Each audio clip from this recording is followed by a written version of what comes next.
Di tengah proses hukum terhadap mantan Menkominfo Johnny G. Plate yang masuk pusaran korupsi proyek Menara BTS 4G, Presiden Joko Widodo melantik Menkominfo yang baru lengkap dengan wakilnya. Dikenal bukan dari kalangan profesional, apakah Menkominfo baru dan wakilnya ini bisa selesaikan tugas berat merampungkan proyek bermasalah tersebut? Simak diskusinya bersama rekan saya Jati Dharma berikut ini. Bagi saudara yang bekerja dengan sebaik-baiknya, jabatan akan menjunjung 17 Juli 2023, Presiden Joko Widodo melantik 1 orang menteri dan 5 wakil menteri. 1 menterinya adalah Menteri Komunikasi dan Informatika menggantikan Johnny G. Plate yang menjadi terdakwa kasus korupsi proyek pembangunan BTS. Budi Aris Setiadi ditunjuk untuk meneruskan pekerjaan yang belum selesai. Dan karena dirasa pekerjaannya akan berat, Presiden menunjuk 1 orang wakil menteri untuk mendampingi pekerjaan Menteri Budi Ari. Kira-kira efektif nggak ya? Kita diskusi.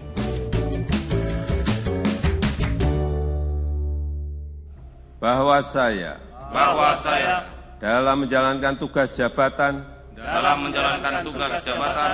akan menjunjung tinggi etika jabatan,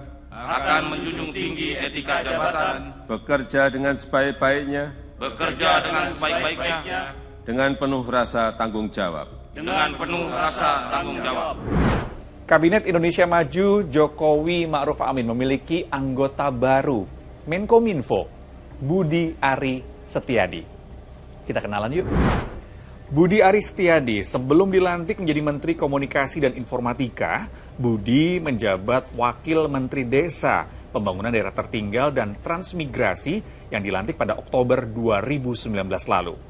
Sebelumnya, Budi Ari ini menjabat sebagai Ketua Umum Kelompok Relawan Pro Jokowi atau disebut Projo. Dulu semasa mahasiswa, ia juga dikenal sebagai seorang aktivis. Nah, itu tadi rekam jejak jabatannya. Nah, yang paling mencolok adalah soal harta kekayaannya. Dalam laporan harta kekayaan penyelenggara negara atau LHKPN Februari 2023, kekayaan Budi Ari ini tercantum sebesar 101 miliar rupiah. Harta ini terdiri dari tanah, bangunan, 3 unit mobil, dan harta bergerak lainnya. Wah, besar banget ya. Omong-omong, lebih besar loh dari harta kekayaan Pak Jokowi. Sebagai Menkominfo yang baru, ada 2 tugas utama menurut Pak Jokowi yang harus segera diselesaikan. Yang pertama adalah pembangunan Base Transceiver Station atau BTS, dan yang kedua adalah penerapan Undang-Undang Perlindungan Data Pribadi. Ini hanya punya waktu yang sangat pendek, 1,5 tahun kurang. Sehingga saya ingin yang pertama di Kominfo, penyelesaian BTS itu harus diutamakan. Penyelesaian hukum silahkan berjalan, kita hormati proses hukum, tetapi penyelesaian BTS-nya juga harus tetap berjalan. Karena nanti menyangkut pelayanan kepada masyarakat, terutama di daerah-daerah terdepan dan tertinggal. Jangan sampai kita sudah ada peristiwa hukum, BTS-nya juga terbengkalai. Ini yang saya nggak mau, ini tugas beratnya di situ. Kemudian yang kedua, kecepatan perubahan dunia ini sekarang ini sangat ditentukan oleh ICT. Oleh sebab itu, ini juga kita perkuat dengan Wamen agar yang berkaitan dengan kedaulatan data, yang berkaitan dengan artificial intelligence, yang berkaitan dengan frekuensi, yang berkaitan dengan satelit, semuanya bisa segera dirampungkan dan dituntaskan.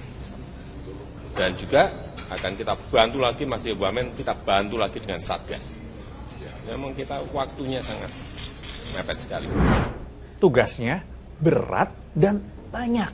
Makanya sama Pak Jokowi diberi wakil menteri. Dilantiknya barengan juga dengan pelantikan Budi Ari sebagai Menkominfo Senin pagi. Namanya Nezar Patria.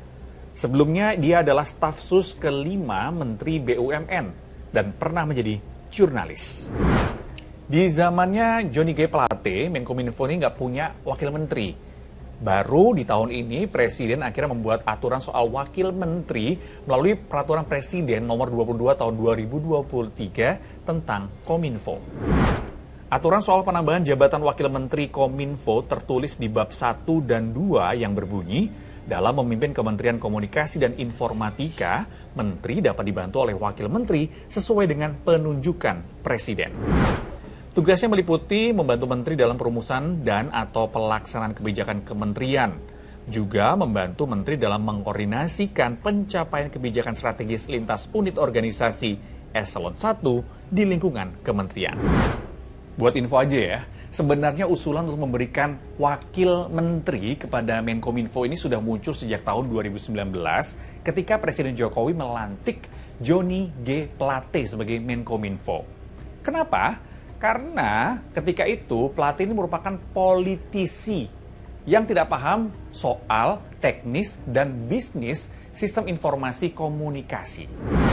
Salah satu usulnya disampaikan oleh pengamat teknologi informatika sekaligus Direktur Eksekutif ICT Institute, Heru Sutadi. Kalau dirasa perlu, Pak Jokowi bisa mengangkat wakil menteri untuk membantu tugas Menkominfo yang akan kian berat dan penting ke depan. Kian berat dan penting ke depannya. Nah, hal ini juga digarisbawahi oleh Mahfud MD, Menko Polhukam yang sebelumnya menjabat sebagai PLT Menkominfo saat Sertijab Menkominfo Budi Aris Setiadi. Utamanya menggarisbawahi soal surat menyurat dan kontrak. Selama 2 bulan Pak Ari, saya di sini sibuknya luar biasa. Saya sampaikan kepada Bapak surat yang masuk ke kantor ini sangat banyak karena kantor ini memang sangat besar. Bisa dikatakan salah satu raksasa perkantoran kita di kementerian, di pemerintahan itu adalah Kominfo ini. Itu harus dibaca hati-hati karena sedang terjadi masalah di sini. Tidak sembarang lalu sana-sana gitu. Kalau saya baca betul, jangan sampai ada risiko kesalahan terhadap terutama manajemen dan alur keluar masuknya uang dan kontrak-kontrak gitu, supaya tidak terjadi sesuatu yang tidak kita inginkan bersama. Tugasnya berat, tapi kenapa yang dipilih bukan dari profesional yang paham soal bisnis dan teknis teknologi informasi komunikasi, pun dengan wakil menterinya? Itu juga menjadi kritik saya. Ini kan pekerjaan tinggal setahun lagi ya. Harusnya ya udah menterinya aja, nggak usah lagi dilengkapi dengan wamen. Tapi tadi dugaan-dugaan politik kita kan, prejudice politik kita, jangan-jangan ini tadi untuk memberikan yang belum dapat kue. Mungkin saja, bisa saja kita mempersepsikan kehadiran wakil menteri ini tidak sekedar untuk melengkapi pekerjaan yang sebenarnya bisa ditekel oleh para direktur dan dirjen, tapi juga misalnya dianggap wakil menteri ini adalah bagian kue yang dibagi yang belum selesai. Sementara hari atau waktu sudah mau berakhir. Nah, kalau begini, masalahnya tugas-tugasnya ini bisa selesai nggak? Ada harapan karena tadi di belakangnya Budi Ari itu tersedia mereka-mereka yang akan melakukan kompetensi memadai untuk mengerjakan apa yang sudah gagal dilakukan kemarin dan juga menyelesaikan soal-soal lain yang sudah menjadi perencanaan di Kominfo barangkali. Yang pasti itemnya banyak sekali karena media yang dilakukan di kementerian itu juga berhubungan dan berkaitan dengan banyak soal. Namanya juga Menteri Informasi dan Komunikasi ya. Semua hal yang berkait dengan itu termasuk marwahnya negara ini juga ada di sana loh gitu. Sejauh mana mereka bisa melakukan tadi tentang kebocoran data dan seterusnya.